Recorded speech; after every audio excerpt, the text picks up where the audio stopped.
भी आपके check points होंगे, तो चेक पॉइंट्स के थ्रू आपको मूव करना है, ठीक है। तो जो सबसे पहला चेक पॉइंट है आपका चेक पॉइंट 1, आप सबसे पहले चेक करोगे कि check if hybridization is same or not, ठीक है। अब अगर हाइब्रिडेशन डिफरेंट है, if hybridization is different, if hybridization is different, then bond angle will be according to hybridization। तो फिर जो बॉन्ड एंगल है वो हाइब्रिडाइजेशन के ही अकॉर्डिंग होगा। कैसे? देखिए, जैसे मैं आपसे बात करूं, मेरे पास एक तो CH4 है, एक मेरे पास BF3 है और एक मेरे पास BCl2 है। तो इन तीनों में मुझे अगर बॉन्ड एंगल कंपेयर करना है, भाई दिख रहा है यहाँ पर हाइब्रिडेशन क्या है, sp3 है, यहाँ पर हाइब्रिडेशन क्या है, sp2 है और यहाँ पर हाइब्रिडेशन क्या है, sp है। तो sp3 में बॉन्ड एंगल कितना होता है, 109 डिग्री 28 मिनट। sp2 में कितना होता है, 120 डिग्री होता है और sp में कितना होता है, 180 डिग्री होता है। तो ये पहला चेक पॉइंट है। आप सबसे पहले क्या चेक करोगे, हाइब्रिडाइजेशन चेक करोगे कि हाइब्रिडेशन सेम है या फिर हाइब्रिडाइजेशन क्या है, डिफरेंट है, ठीक है। चलिए, बहुत ही बढ़िया। अब हम यहाँ पर अगर आपका हाइब्रिडेशन सेम हो जाए तो फिर हम चलेंगे चेक पॉइंट 2 पर।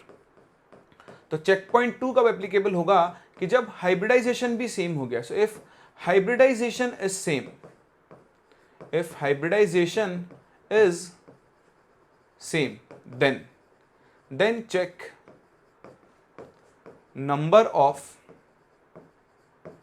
lone pairs। तो फिर आप क्या करोगे, number of lone pairs check करोगे, ठीक है।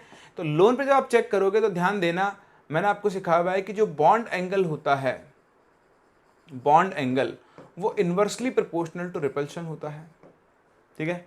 और रिपल्शन जो है वो किसके डायरेक्टली प्रोपोर्शनल होगा, नंबर ऑफ लोन पेयर्स के।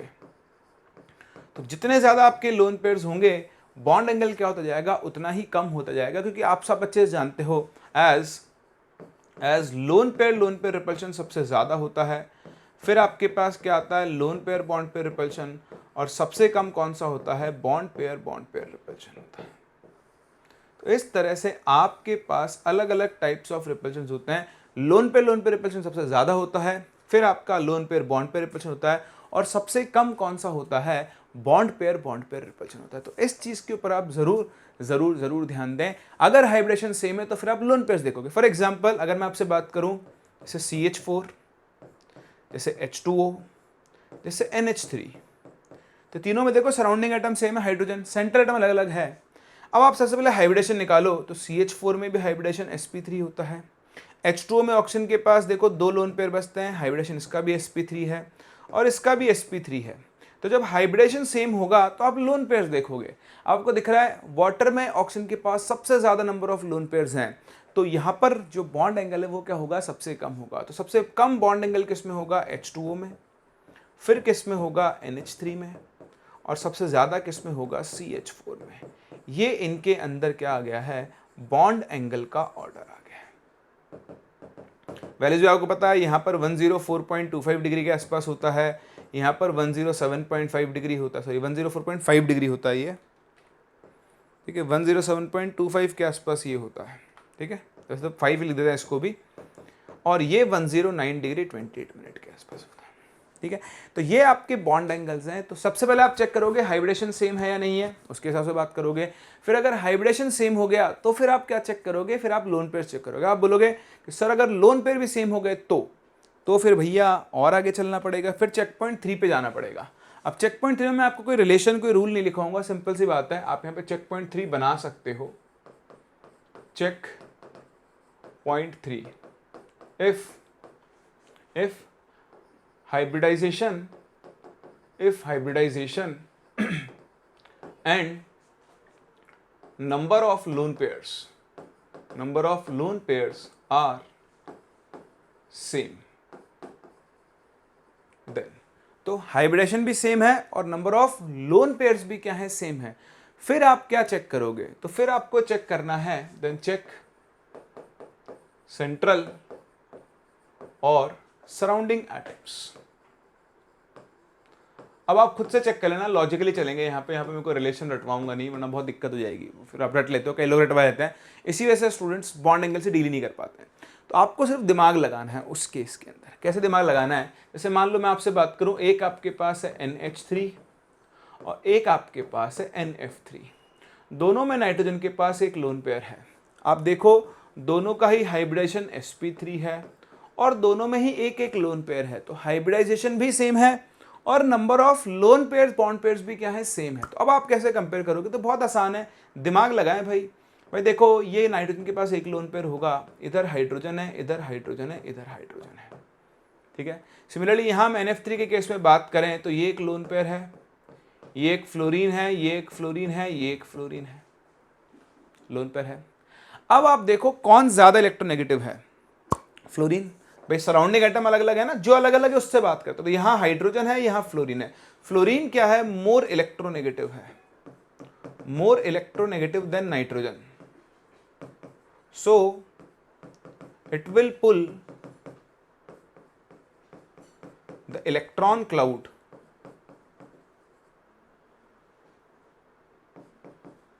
towards it, ठीक है। तो वैसे तो आप साइज के हिसाब से बोल सकते हो, बट आप देखो फ्लोरीन जो है वो इसके इलेक्ट्रॉन क्लाउड को अपनी तरफ पुल करेंगे, ठीक है। बताओ इसकी वजह से क्या होगा, lone pair bond pair repulsion will increase. और बताओ अगर lone pair bond pair repulsion बढ़ेगा तो बॉन्ड एंगल क्या होगा, कम होगा। तो सीधी सी बात है, यहां पर क्या है, ज्यादा रिपल्शन है तो बॉन्ड एंगल क्या होगा, डिक्रीज होगा। तो कुछ रटने की जरूरत नहीं है इसके अंदर, सराउंडिंग एटम की इलेक्ट्रॉनिक इनवर्सली प्रोपोर्शनल होगा, डायरेक्टली नहीं नहीं कोई रिलेशन नहीं लगाना, आप सिंपल बात कर सकते हैं। एक सेकेंड में थोड़ा डिस्टर्बेंस आ रहा है, हो गया। चलिए तो ऐसे देखें, एक और एग्जांपल अगर मैं आपको दिखाऊं यहाँ पे, जैसे मेरे पास मान लो OF2 है, मेरे पास OCl2 है, मेरे पास OBr2 है और मेरे पास OI2 है। आप इलेक्ट्रोनेगेटिविटी या सराउंडिंग एटम की साइज दोनों से किसी भी चीज़ से कर सकते हो। जैसे यहाँ पे देखो ऑक्सीजन है, वही आपका फ्लोरीन है, ठीक है। यहाँ ऑक्सीजन के पास लोन पेयर है, ठीक है, ऑक्सीजन हो गया, क्लोरीन हो गया, इधर क्या है आपका लोन पेयर है। ऐसे देखें आपके पास ऑक्सीजन है, ब्रोमीन है, इधर लोन पेयर है, इधर लोन पेयर है, ऑक्सीजन है, आयोडीन है, इधर भी लोन पेयर है, इधर भी लोन पेयर है, ठीक है। अब आप देखो, या तो आप इलेक्ट्रोनेगेटिव से कर लोगे, फ्लोरीन क्या करेगा, इसके इलेक्ट्रॉन पेयर्स को अपनी तरफ खींचेगा, lone pair bond pair repulsion बढ़ेगा, बॉन्ड एंगल डिक्रीज होगा। या फिर आप साइज ऑफ सेंटर एटम से देख लो, आप देख सकते हो कि since iodine is bigger in size, iodine is bigger in size, so more steric repulsion and bond angle will increase। भाई क्या होगा, आयोडीन का साइज बड़ा है, तो बड़े साइज के से दोनों आयोडीन एटम बहुत ज्यादा क्लोज नहीं आ सकते। आप चाहो तो लिख भी लो अपनी लैंग्वेज में कि due to bigger size the two iodine atoms cannot come much closer, so bond angle increases। अगर आप यहाँ बॉन्ड एंगल का ऑर्डर देखेंगे तो इस तरह से बॉन्ड एंगल क्या होगा, इंक्रीज होगा। यही साइज का एक बड़ा इंपॉर्टेंट एक्सेप्शनल बॉन्ड ऑर्डर होता है, आप उसे भी देख सकते हैं। जैसे ईथर में क्या होता है, OCH3, यहाँ ऑक्सीजन के पास दो लोन पेयर होता है, और वाटर H और H। जैसा आपने देखा ऑलमोस्ट सिमिलर स्ट्रक्चर है। यहाँ पर जो बॉन्ड एंगल है वो 104.5 डिग्री आता है, लेकिन आप ये सुनकर देखकर मतलब अमेज्ड रहोगे कि यहाँ का ये जो बॉन्ड एंगल है ये ग्रेटर देन 109 डिग्री 28 मिनट आ जाता है। आप सोचो दोनों में हाइब्रिडेशन ऑक्सीजन का sp3 है, यहाँ पर भी sp3 है, यहाँ पर भी sp3 है, और sp3 का बॉन्ड एंगल 109 डिग्री 28 मिनट होता है, लेकिन ईथर के केस में वो 109 डिग्री 28 मिनट से भी ऊपर निकल जाता है। उसका सिंपल सा रीजन क्या है, रीजन है ये बल्कियर ग्रुप। CH3 साइज में क्या होता है, बड़ा होता है। So due to due to bigger बोल दो या बल्कि बोल दो, बल्कि CH3 group the steric repulsion is much higher, so bond angle increases, ठीक है, और and is greater than sp3 bond angle. तो स्टेरिक रिपल्शन इतना ज़्यादा होता है, बड़ा ग्रुप है, बड़ा मॉलिक्यूल है, तो वो बहुत क्लोज नहीं आ सकता है, इसलिए बॉन्ड एंगल क्या होता है। जैसे यहाँ पे आप देखो हाइड्रोजन फ्लोरीन में फ्लोरीन बड़ा है, तो फ्लोरीन रिलेटिवली आपके पास, जैसा यहाँ पर अब आप H और F में देखो और यहाँ पर आप देखो, तो H और F में तो क्या, H साइज में तो बहुत छोटा है, लेकिन H की इलेक्ट्रोनेटी क्या होती है, कम होती है, फ्लोरीन की इलेक्ट्रोनेटी क्या होती है, ज़्यादा। तो यहाँ पर दोनों फैक्टर काम कर रहे हैं, ठीक है, मतलब यहाँ डोमिनेंट फैक्टर इलेक्ट्रोनेटी है, लेकिन यहाँ पर आप देखोगे तो इलेक्ट्रोनेटी से भी आप देख सकते हो और साइज से भी देख सकते हो। समझ पा रहे हो मेरी बात को? तो इस चीज़ पे आप ज़रूर, अब जहाँ आप साइज लगा दो तो आपका गेम हो जाएगा, है ना, साइज फ्लोरीन। तो इसीलिए आपसे कहता हूँ कि इलेक्ट्रोनेटी और साइज दोनों। अब हाइड्रोजन जहाँ आ रहा है, हाइड्रोजन फ्लोरीन है, तो वहाँ तो आपको फिर इलेक्ट्रोनेटी से खेलना होगा, लेकिन जब सेम ग्रुप के मेंबर्स हैं तो आप साइज से भी आइडिया लगा सकते हो। जैसे सराउंडिंग एटम का साइज बढ़ेगा, बॉन्ड एंगल क्या होता है, बढ़ता है। क्लियर है आप लोगों को? चलिए तो आओ इसके ऊपर कुछ क्वेश्चंस करते हैं, देखते हैं। तो आपको अब कंपेयर करना है बॉन्ड एंगल। तो देखें, मैं आपके सामने कुछ एग्जांपल्स लिख रहा हूं, ठीक है। कंपेयर बॉन्ड एंगल,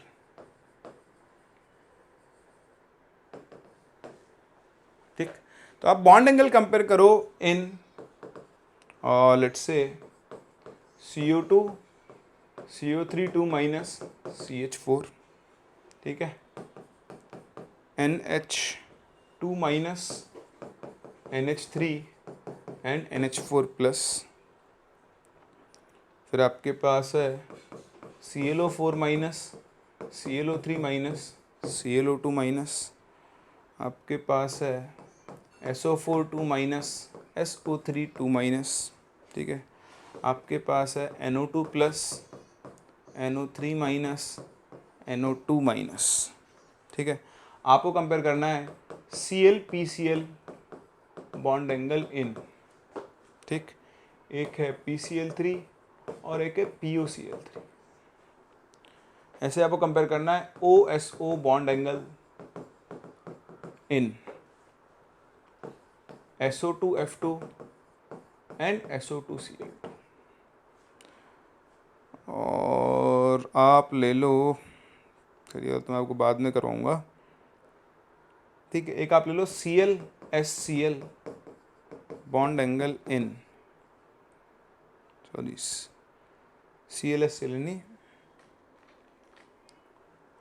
आप लिखोगे इसे XSX bond angle in SO2F2 and SO2Cl2, ठीक है।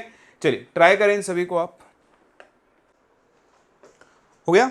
चलिए तो देखिए बहुत ही सिंपल है, आपको यहाँ पे बॉन्ड एंगल कंपेयर करना था CO2 CO3 2 माइनस CH4। तो सबसे पहले आप देखो हाइब्रिडाइजेशन, तो CO2 में आप हाइब्रिडाइजेशन निकालो, Sp आएगा, यहाँ आपने निकाला होगा Sp2 और यहाँ निकालो Sp3। देखो जहाँ हाइब्रिडेशन में, यहाँ Sp हाइब्रिडेशन है, Sp हाइब्रिडेशन में बॉन्ड एंगल होता है 180 डिग्री, तो यहाँ बॉन्ड एंगल सबसे ज़्यादा है, फिर 120, फिर 109 डिग्री 28 मिनट, ठीक। ऐसे NH2 माइनस, आप NH2 माइनस में देखो नाइट्रोजन के वैलेंस में 5 इलेक्ट्रॉन होते हैं, 2 शेयर किए, 3 बचे, माइनस चार्ज के से 1 लोन पेयर, तो इसके पास 2 लोन पेयर है। हाइब्रिडेशन आप निकाल लो, Sp3 है, यहाँ 1 लोन पेयर है, हाइब्रिडेशन निकालो, Sp3 है, यहाँ एक भी लोन पेयर नहीं है, 4 बॉन्ड बन रहे हैं, Sp3 है। तो देखो आप सबका हाइब्रिडेशन सेम है, तो फिर आप देखोगे लोन पेयर, जहाँ नंबर ऑफ लोन पेयर ज़्यादा होंगे, बताओ वहाँ पर बॉन्ड एंगल भी क्या होगा आपका, ज़्यादा होगा, ठीक है। ये चीज़ समझ में आ रही है आप लोगों को, ठीक। ऐसे देखो ये वाला केस देखो, ClO4 माइनस, यहाँ पे आप निकालोगे हाइब्रिडेशन Sp3 मिलेगा, Cl double bond O double bond O double bond O O minus, hybridisation Sp3 है, Cl double bond O double bond O O minus, यहाँ पर लोन पेयर है, Cl double bond O O minus, इधर भी loan pair है, ठीक है। तो तीनों में हाइब्रिडेशन sp3। अब जहां पर नंबर ऑफ लोन पेयर ज्यादा होंगे वहां रिपल्शन ज्यादा होगा, तो बॉन्ड एंगल क्या हो जाएगा, कम। तो यहां पर ऑर्डर बनेगा ये वाला, ठीक है। ये देखो SO4 2 - double bond O, double bond O, O minus and O minus, S double bond O, O minus और यहां पर एक लोन पेयर है। तो हाइब्रिडेशन दोनों का सेम है sp3, लेकिन यहाँ लोन पेयर है तो lone pair bond pair repulsion ज्यादा होगा। ध्यान रखना, कभी अगर लोन पेयर ना हो और अलग अलग मल्टीपल बॉन्ड हो, एक जगह सिंगल बॉन्ड हो, एक जगह डबल बॉन्ड हो, एक जगह ट्रिपल बॉन्ड हो, तो हम VBT में पढ़ चुके हैं, सॉरी VACPRT में, कि ट्रिपल बॉन्ड में ज्यादा रिपल्शन होगा, डबल बॉन्ड में उससे कम, और सिंगल बॉन्ड में सबसे कम रिपल्शन होगा। जहां रिपल्शन ज्यादा वहां बॉन्ड एंगल क्या होगा, कम। यहाँ देखो NO2 प्लस में आप निकालो, हाइब्रिडेशन आएगा sp, क्योंकि NO2 में N डबल बॉन्ड O और एक कोऑर्डिनेट बॉन्ड O बनता है। 5 में से 4 इलेक्ट्रॉन काम में आ गए, प्लस चार्ज की वजह से एक गया। यहाँ पे आप निकालोगे हाइब्रिडेशन, आपको मिलेगा sp2 और यहाँ पर भी निकालोगे sp2। देखो NO3 माइनस में N डबल बॉन्ड O, एक ऑक्सीजन सिंगल बॉन्ड के साथ माइनस चार्ज और एक कोऑर्डिनेट बॉन्ड हो। NO2 माइनस में N double bond O, coordinate bond और माइनस चार्ज के से एक लोन पेयर आ गया। तब आप देखें lone pair bond pair repulsion है यहाँ पर क्या है, कोई लोन पेयर नहीं, तो हाइब्रिडेशन sp2 यहाँ sp है तो NO2 प्लस का बॉन्ड एंगल सबसे ज़्यादा, फिर NO3 माइनस, और यहाँ देखो lone pair bond pair repulsion है तो बॉन्ड एंगल क्या होगा, सबसे कम होगा। कर सकते हैं। चलिए ऐसे देखिए, ये ClPCl बॉन्ड एंगल, तो फॉस्फोरस यहाँ पे लोन पेयर है और POCl थे, तो आप इन दोनों का कंपेयर करो तो यहाँ पे क्लोरीन क्लोरीन क्लोरीन एक लोन पेयर है, P डबल बॉन्ड O, एक क्लोरीन दूसरा क्लोरीन तीसरा क्लोरीन है। तो देखो lone pair bond pair repulsion है, यहाँ पर सिर्फ बॉन्ड पेयर है, तो lone pair bond pair repulsion ज्यादा होगा, बॉन्ड एंगल क्या होगा, कम, क्योंकि यहाँ पर देखो ये बॉन्ड्स को कंप्रेस कर देगा इधर, ये लोन पेयर चारों तरफ से, जबकि यहाँ सिर्फ बॉन्ड पेयर, तो रिपल्शन रिलेटिवली क्या होगा, कम। तो यहाँ पर बॉन्ड पेयर रिपल्शन है और यहाँ पर lone pair bond pair repulsion है। कर सकते हैं। तो इस चीज के ऊपर आप जरूर ध्यान दें। ऐसे देखें OSO bond angle in SO2F2 SO2Cl2, तो देखो S double bond O double bond O, fluorine and fluorine है। इधर देखो S double bond O double bond O, chlorine and chlorine. अब आप यहाँ पर बॉन्ड एंगल कैसे कंपेयर करोगे, आपको OSO बॉन्ड एंगल कंपेयर करना है। देखो दोनों तरफ सेम है, तो यहाँ आप यूज कर सकते हो बेंट रूल। क्या यूज कर सकते हो, बेंट रूल। भाई देखें बॉन्ड एंगल जो है, bond angle it is directly proportional to percentage s character. दिख रहा है आपको, देखो sp में बॉन्ड एंगल 180 है, 50% एस कैरेक्टर, यहाँ 120 है, 33.33% एस कैरेक्टर, यहाँ 109 डिग्री है, 25% एस कैरेक्टर।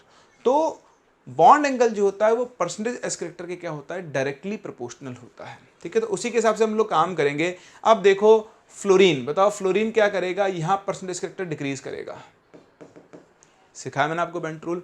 बताओ इधर क्या होंगे, इंक्रीज्ड परसेंटेज एस कैरेक्टर। तो अगर यहाँ परसेंटेज कैरेक्टर ज्यादा है तो यहाँ पर क्या होगा, ग्रेटर बॉन्ड एंगल या मोर बॉन्ड एंगल। तो आप देखें SO2F2 का जो बॉन्ड एंगल है वो SO2Cl2 से ज्यादा होगा, कौन सा, OSO वाला। अब देखो यहीं पे आप SO2F2 में फिर से देखो ध्यान से, इस बार आप जो बॉन्ड एंगल कंपेयर कर रहे हो वो ClCl वाला है, ये वाला बॉन्ड एंगल, ये वाला। तो अब देखो यहां पर Cl का बिगर साइज है, दैट मीन्स स्टेरिक रिपल्शन होगा, इसका मतलब ग्रेटर बॉन्ड एंगल। तो यहां पर बॉन्ड एंगल क्या होगा, तो कौन सा बॉन्ड एंगल कंपेयर कर रहे हो इस चीज के ऊपर भी डिपेंड करता है।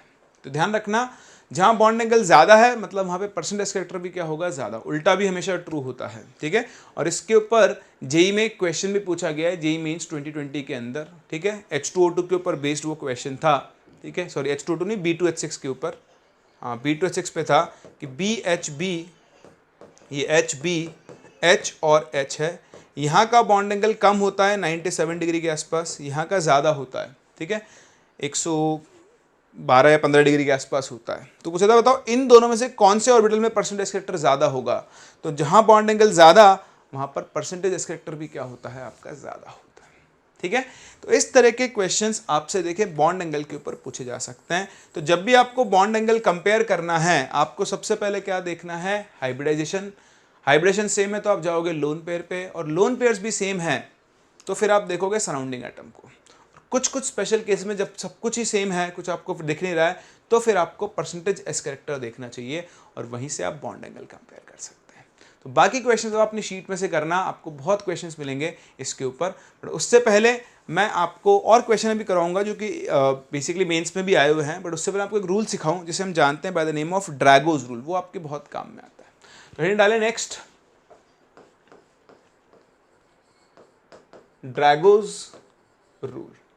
तो एक स्पेशल रूल है जिससे आप एक स्पेशल टाइप ऑफ कंपाउंड से मिल सकते हो। ध्यान रखना किसके लिए एप्लीकेबल है, applicable for hydrides of group 15 and 16th, sorry हाँ 15th एंड 16th। ठीक है, ड्रैगोज रूल के एप्लीकेबल होने के लिए कुछ कंडीशंस होती हैं। तो इसके लिए कंडीशंस क्या हैं, पहला, central atom should belong to third period और below and should contain a lone pair, at least one lone pair। ठीक है, तो सेंट्रेटम जो है उसको थर्ड पीरियड से नीचे बिलोंग करना चाहिए और एटलीस्ट वन इलेक्ट्रॉन पेयर क्या करना चाहिए, उसको उसके पास होना चाहिए। अच्छा, दूसरा, electronegativity of surrounding atom should be less than equal to 2.5 होनी चाहिए। तो अगर ये दो कंडीशंस फुलफिल हो रही है, देन ड्रैगो ये कहता है if these two conditions are fulfilled, then according to Drago's rule there is no need for hybridization. If there is no need of hybridization to explain bonding. ऐसे case में bonding explain करने के लिए hybridisation की कोई ज़रूरत नहीं होती है। तो ये बहुत इंपॉर्टेंट है। तो बेसिकली आपके पास देखें जो 14 ग्रुप के हाइड्राइड्स हैं, लेट्स से जैसे CH4 है, SiH4 है, GH4 है, SNH4 है, ठीक है, या PbH4 भी ले जाओ आगे। ऐसे ही देखें आप 15 ग्रुप में आ जाएं तो आपके पास NH3 है, PH3 है, ASH3 है, SbH3 है और BiH3 है। जहाँ पर देखें सभी के पास एक एक लोन पेयर होगा, ठीक।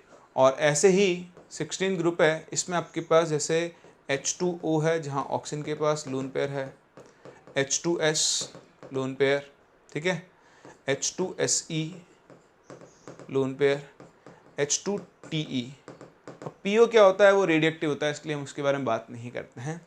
तो आप देखें एक्चुअली इन्हीं पे एप्लीकेबल है। ये जो आपके सारे हाइड्राइड्स आपको दिख रहे हैं, ये सब के सब इन सब के ऊपर Drago's rule is applicable.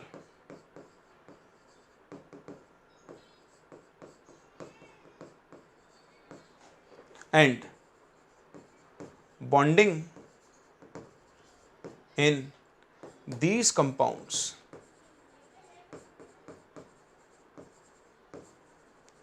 can be explained on the basis of या एक्सप्लेन, समझाता हूं, अभी लिख लो, है ना, थ्रू प्योर ऑर्बिटल्स या through overlapping of pure orbital, ऐसा लिखो इसके अंदर, through overlapping of pure orbitals.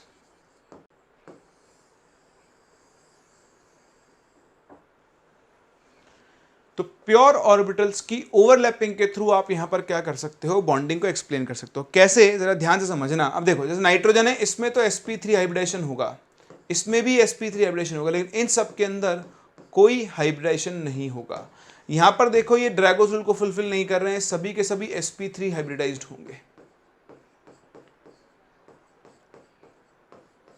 ठीक है। और यहां पर डाउन द ग्रुप जाने पर बॉन्ड एंगल बढ़ेगा, क्योंकि सेंटर एटम का साइज बढ़ रहा है। तो आप खुद देख सकते हो, कार्बन छोटा होगा, हाइड्रोजन हाइड्रोजन हाइड्रोजन हाइड्रोजन, ठीक है। वैसे तो देखिए यहाँ पे सबका इंडिविजुअल बॉन्ड एंगल होगा, इसको आप बढ़ाएं नहीं, ऐसे छोड़ दो बस। सभी के सभी sp3 हैं, अभी हम देखेंगे इस चीज़ को भी आगे, तो फॉर द टाइम बिंग इसे आप छोड़ दो, ठीक है। तो यहाँ कोई लोन पेयर नहीं है, लेकिन यहाँ लोन पेयर्स हैं। अब क्या होगा, जहाँ NH3 का बॉन्ड एंगल कितना होता है, देखो 107.5 डिग्री के आसपास होता है, और वाटर का 104.25 डिग्री के आसपास होता है, ठीक है। तो देखो मैं NH3 का एग्जांपल लेता हूँ। NH3 केस में क्या होगा, नाइट्रोजन का जो इलेक्ट्रॉनिक कॉन्फिगरेशन है 2s2 और 2p3, ठीक है। तो 1 2 3 नाइट्रोजन में लोन पेयर है। अब इन तीनों के मिक्स होने से तो sp3 हाइब्रिडेशन आ जाएगा, ठीक है। तो नाइट्रोजन के पास 4 sp3 हाइब्रिडाइज्ड ऑर्बिटल्स होंगे, जिनमें से एक में तो लोन पेयर है और बाकी सब में एक एक अनपेयर्ड इलेक्ट्रॉन है, ठीक। और हाइड्रोजन एटम्स जो हैं, वो हाइड्रोजन एटम्स इसके साथ ऐसे इलेक्ट्रॉन पेयर्स तो करेंगे और NH3 बन जाएगा। तो यहाँ तो sp3 हाइब्रिडेशन हो रहा है।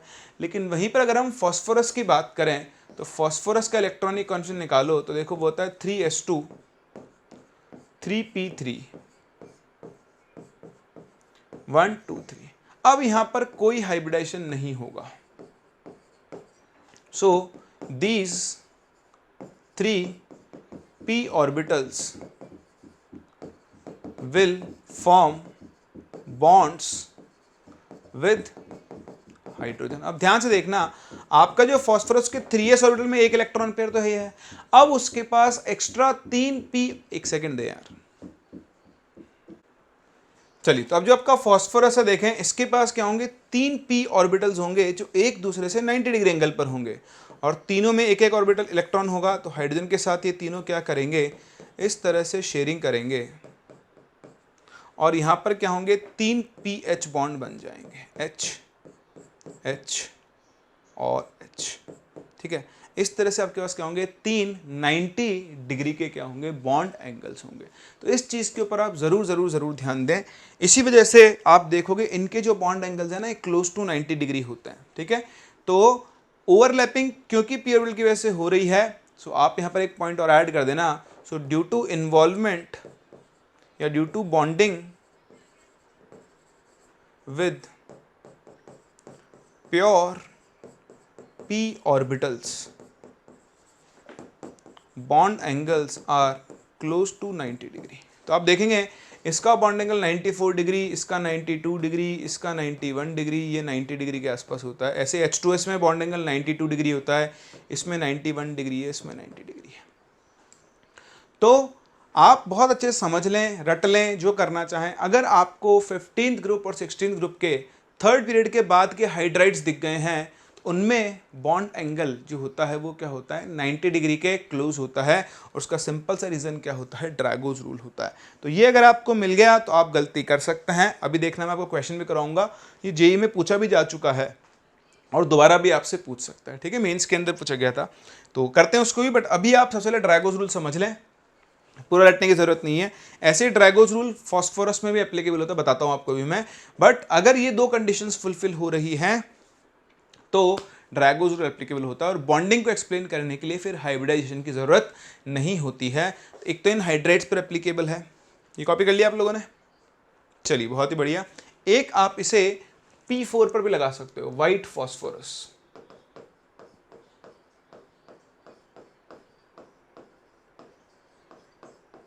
P4, ठीक है। तो व्हाइट फॉस्फोरस में क्या होता है, इधर एक फॉस्फोरस है, इधर दूसरा, इधर तीसरा, इधर चौथा, इधर 4 फॉस्फोरस एटम्स हैं, ठीक है।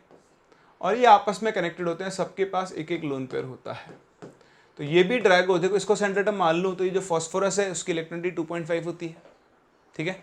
और दूसरा थर्ड पीरियड को बिलोंग करता है, तो यहाँ पर भी क्या होता है, देखो ये 60 डिग्री के बॉन्ड एंगल्स होते हैं, तो उनको भी आप इसी से एक्सप्लेन कर सकते हो। बट यहाँ तो मेन इसका जो टेट्रा, ये जो स्ट्रक्चर होता है जिसमें कनेक्टेड होते हैं, ठीक है, ये इक्विलेटरल ट्राइंगल्स बनते हैं आपके पास।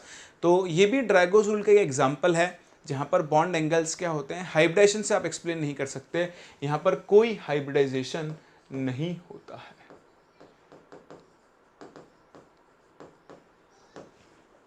ठीक है, चलिए एक लास्ट और बड़ी इंपॉर्टेंट चीज, when molecules contain all equivalent hybridized orbitals, that is no lone pair and all bonds are same, then bond angle is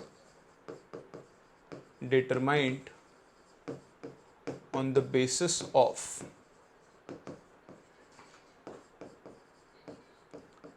hybridization only। अब आपको इसका मतलब समझाता हूँ। देखो जैसे मान लो आपने एक तो लिया बोरोन ट्राइफ्लोराइड BF3, एक आपने लिया BCl3, एक आपने लिया BBr3 और एक आपने लिया Bi3। तो देखिए सभी के अंदर sp2 हाइब्रिडाइजेशन है, किसी में भी लोन पेयर नहीं है और सभी में एक ही टाइप के बॉन्ड है। यहाँ पे तीनों बॉन्ड BF वाले हैं, यहाँ पे तीनों BCl है, यहाँ तीनों BBr और यहाँ तीनों Bi बॉन्ड है। तो यहाँ तीनों में ही जो बॉन्ड एंगल है वो 120 डिग्री की। सेंट्रल एटम का साइज, सराउंडिंग एटम का साइज, ये सब तब आते हैं जब आपके लोन पेयर्स प्रेजेंट हो। लोन पेयर्स नहीं है, सारे बॉन्ड सेम टाइप के हैं, all hybridised orbitals are equivalent है। मतलब जैसे PCl5 वाला केस ना हो जहाँ पर sp3d होता है या sp3d3 होता है, sp3 और sp3d को छोड़कर बाकी सब में क्या होता है, आपके पास सेम बॉन्ड एंगल आता है, ठीक है। मतलब सेम इक्विवेलेंट पोजीशंस होती हैं। हाइब्रिडाइज्ड ऑर्बिटल्स क्या होते हैं, इक्विवेलेंट होते हैं। ऐसे देखो आप CH4 ले लो, आप SiH4 ले लो जो मैंने आपसे कहा था, GH4 ले लो, SNH4 ले लो, सोचना ही नहीं है, इन सब के बॉन्ड एंगल्स क्या होंगे, सेम होंगे। 109 डिग्री 28 मिनट है। आप CCl4 ले लो, आप सॉरी एक चीज़ गलत लिख दी मैंने यहाँ पर, यहाँ तो आपका सेंट्रल एटम अलग है, हाँ ठीक है, यहाँ पर भी एप्लीकेबल होगा, ठीक है। आप CCl4 ले लो, आपके पास लेट से CBr4 है, आपके पास Ci4 है। तो इन सभी के अंदर क्या होगा, आपका जो बॉन्ड एंगल है वो sp3d हाइब्रिडेशन से आएगा और 109 डिग्री 28 मिनट आएगा। तो जब कोई लोन पेयर नहीं है, सारे बॉन्ड्स एक ही टाइप के हैं, तो उस केस में आपके पास बॉन्ड एंगल और किसी चीज़ पे डिपेंड नहीं करता, वो सिर्फ और सिर्फ और सिर्फ हाइब्रिडाइजेशन पे डिपेंड करता है। तो इस चीज़ पे आप ज़रूर ज़रूर ज़रूर ध्यान दें। चलिए बहुत ही बढ़िया। अब देखो मैं आपको कुछ और क्वेश्चंस कराता हूँ जो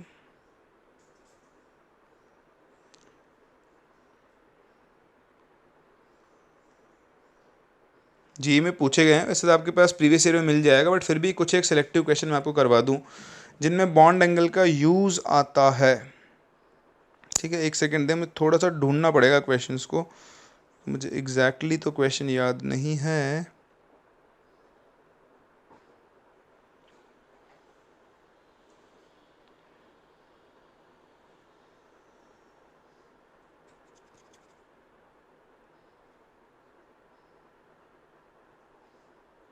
देखो जेई मेन 2020 का क्वेश्चन है ये, जो मैं आपसे कह भी रहा था।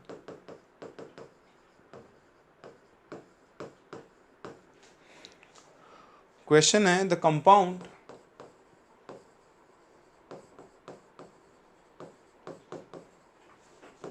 that has the largest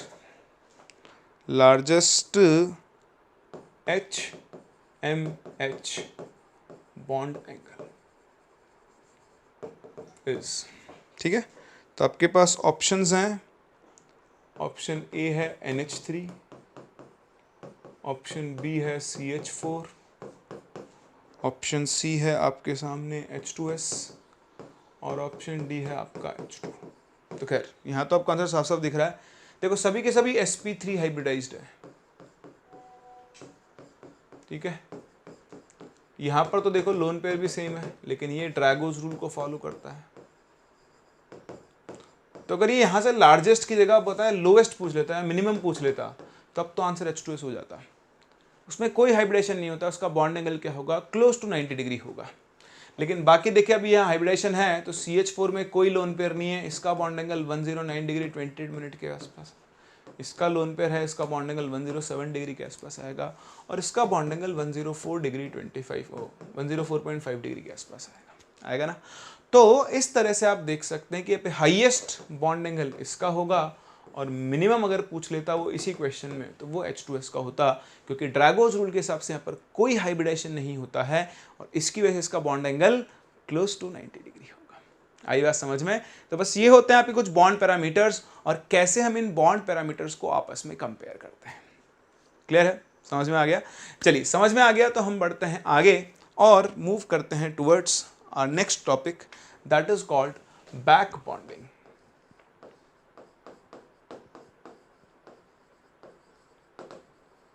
तो देखें बैक बॉन्डिंग अगेन एक इंटरेस्टिंग टॉपिक है, ठीक है, जो आपको कई कंपाउंड्स की प्रॉपर्टीज को एक्सप्लेन करने के काम में आता है। आपको याद होगा मैंने आपको बोरोन हैलाइड्स का लुईस एसिड कैरेक्टर सिखाया था शुरुआत में चैप्टर के, और सबसे कहा था कि मैं इसको आपको बाद में समझाऊंगा जब मैं आपको बैक बॉन्डिंग पढ़ाऊंगा। तो नाम से पता लग रहा है बैक बॉन्डिंग, वो बॉन्ड जो पीछे से बने। नहीं, ऐसा कोई बॉन्ड नहीं होता है। एक्चुअली यहाँ पर क्या होता है, ये एक तरह का पाई बॉन्ड होता है, ठीक है। तो बैक बॉन्ड को आप, it is also known as a pi dative bond, ठीक है।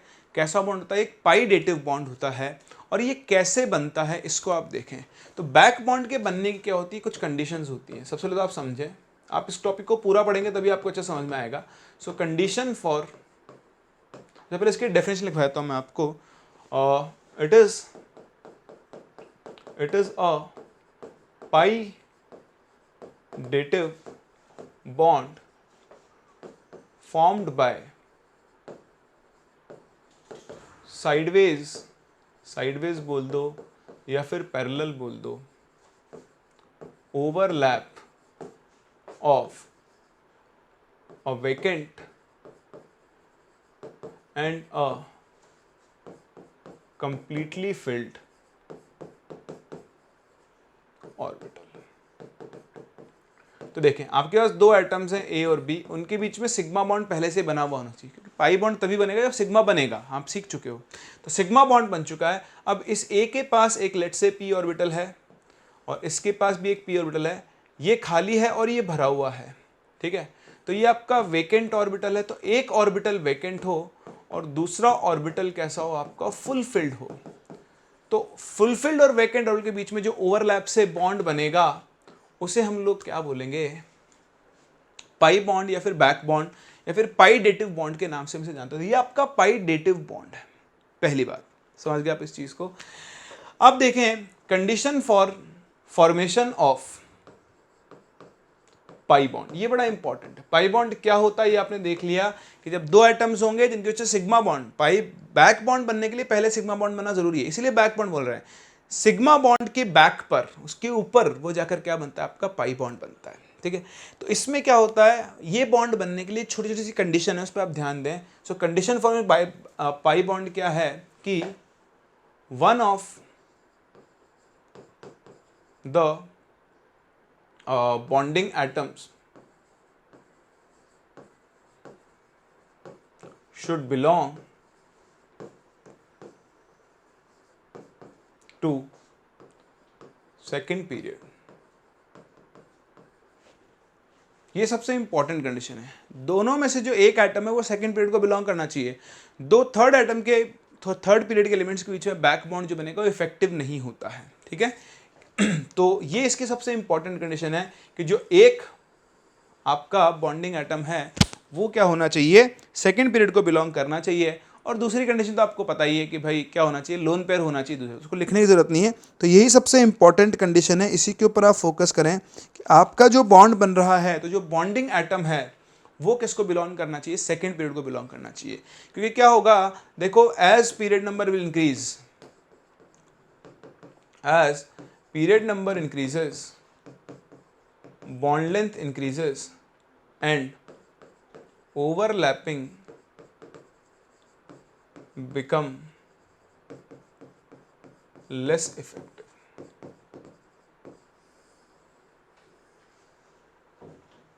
ठीक है, तो ओवरलैपिंग क्या होती है, उतनी ही कम इफेक्टिव होती जाती है। तो इस चीज़ के ऊपर आप ध्यान दें। अब देखो इसको समझने के लिए हम एक एग्जांपल लेते हैं। जैसे हम बात करते हैं बोरोन ट्राईहेलाइड्स की, बोरोन ट्राईहेलाइड, इनसे आप बैक बॉन्डिंग को बहुत अच्छे से समझ पाएंगे।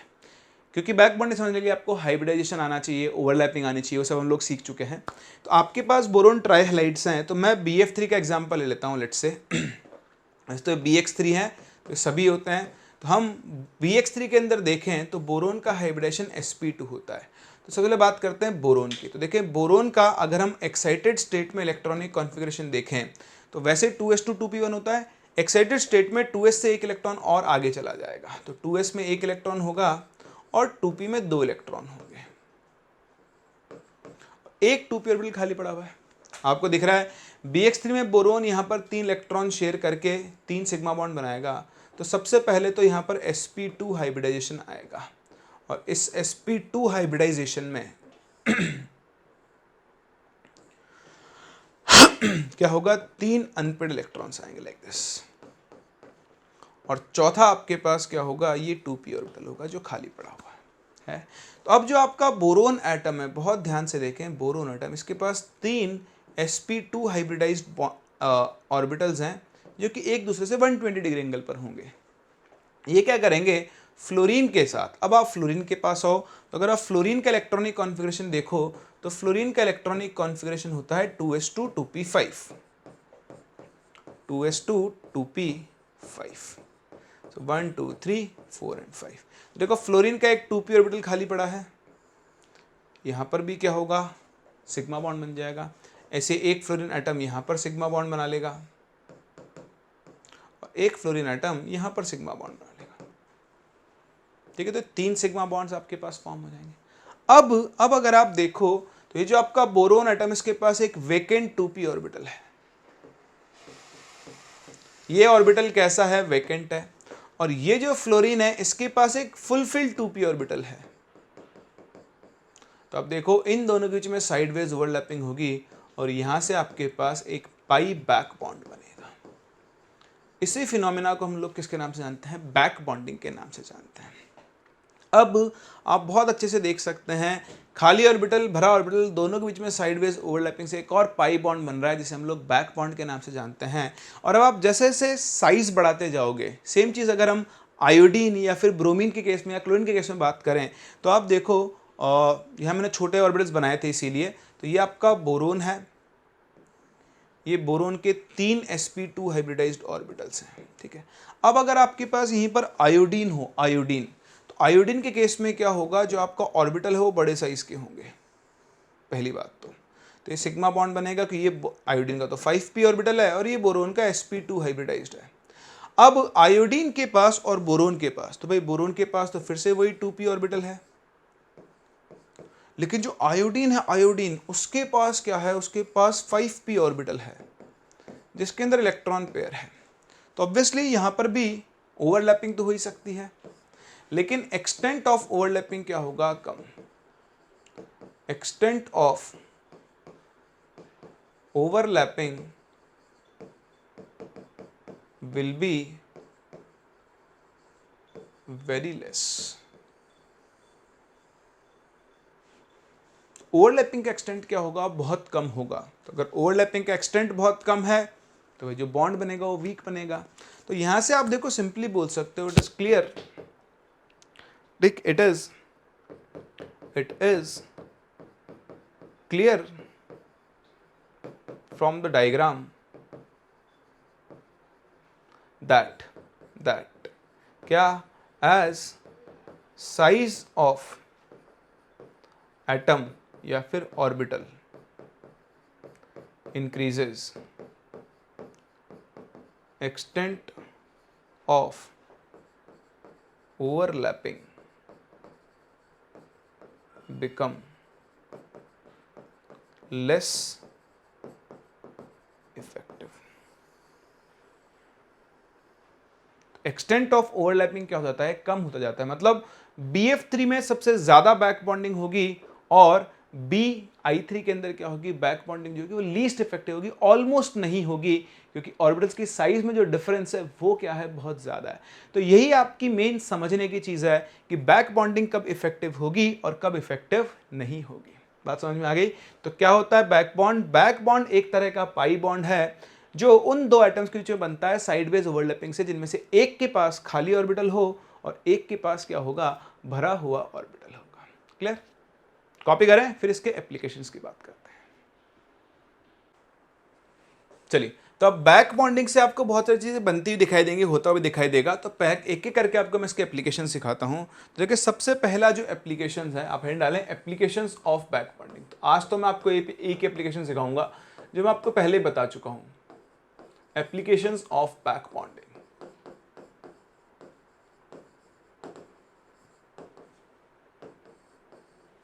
तो सबसे पहला एप्लीकेशन है वो होता है, जो सबसे ज्यादा मोस्ट आस्क्ड है, पूछ सकता है आपसे, सबसे इंपॉर्टेंट है, ठीक है।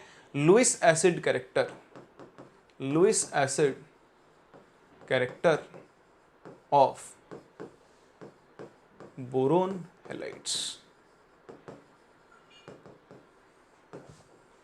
तो अगर आपको बोरोन के हैलाइड्स कौन कौन है भाई, BF3 है, BCl3 है, BBr3 है और Bi3 है।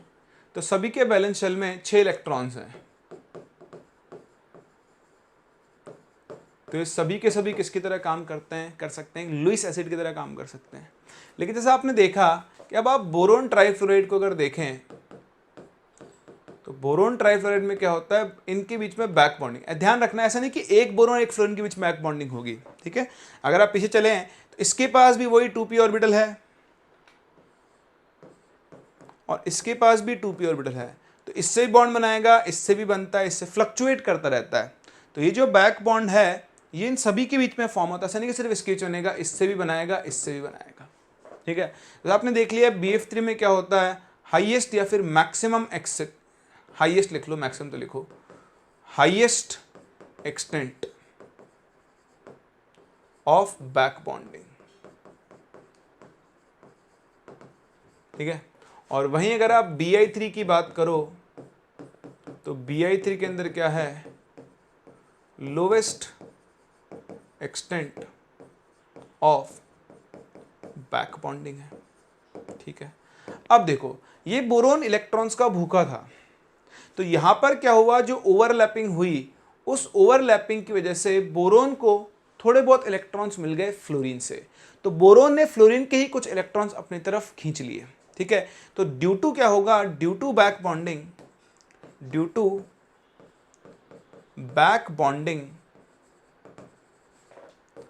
The electron deficiency, what, electron deficiency of boron atom decreases to some extent in BF3 and its Lewis acid character decreases. Whereas यहाँ से कंटिन्यू कर लेते हैं, कलर भी चेंज कर लेते हैं ताकि आपको दिखेगी अलग है। Whereas in BI3 due too much lesser extent of back bonding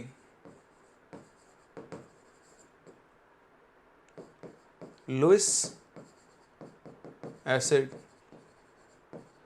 character increases। तो अगर आप इनके केस में देखेंगे तो देखो ऑर्डर बनता है ये BF3 सबसे कम लुईस एसिड कैरेक्टर रखेगा, फिर आपके पास BCl3, फिर BBr3 और BI3 का लुईस एसिड कैरेक्टर क्या होगा सबसे ज्यादा। लेकिन वहीं अगर आप और केसेस में देखो, लाइक मैं अगर आपसे पूछूं CF4 CCl4, खैर ये तो करेंगे ही नहीं, ठीक है। जैसे मैं आपसे बात करूं कि आपके पास लेट्स से SiCl4 है, आपके पास PCl3 है ना, इनमें अगर आप कंपेयर करो तो सिलिकॉन के SiCl4 लिख दिया, आप ये लिख लो, ये सही रहेगा। SiF4 है, SiCl4 है, SiBr4 है और SiI4 है। तो इनके केस में क्या होता है, ये लुईस एसिड कैरेक्टर का ऑर्डर है। क्यों? Due to more electronegativity of fluorine. यहां पर बैक बॉन्डिंग हो ही नहीं सकती है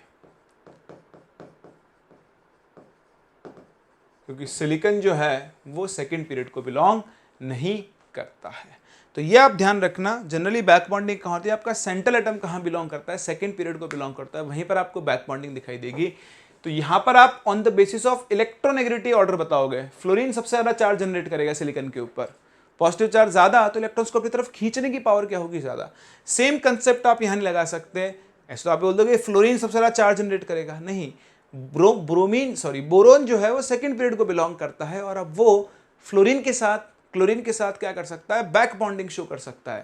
तो अगर वेकेंट ऑर्बिटल है, सराउंडिंग एटम के पास इलेक्ट्रॉन पेयर है, दोनों में बैक बॉन्डिंग हो सकती है, तो फिर उस केस में प्रॉपर्टीज क्या होती है, चेंज होती है। तो ये पहला एप्लीकेशन है, आप इसके ऊपर आज फोकस करें। नेक्स्ट क्लास आप देखेंगे बैक बॉन्डिंग की वजह से कुछ मॉलिक्यूल्स की ज्योमेट्री ही चेंज हो जाती है, उनको आपको सीखना है कैसे होती है। बैक बॉन्डिंग से आप बॉन्ड लेंथ भी कंपेयर कर सकते हो, क्योंकि देखो जब बैक बॉन्डिंग हो रही है तो ऑब्वियसली एक पाई बॉन्ड बन रहा है, बॉन्ड के अंदर डबल बॉन्ड कैरेक्टर आ रहे हैं, तो अगर डबल बॉन्ड कैरेक्टर आ रहे हैं तो उसकी बॉन्ड लेंथ क्या होगी, कम होगी। लेकिन ये सब हम लोग कवर करेंगे नेक्स्ट क्लास। तो मिलते हैं नेक्स्ट क्लास, यहाँ से आगे बढ़ते हैं, तब तक के लिए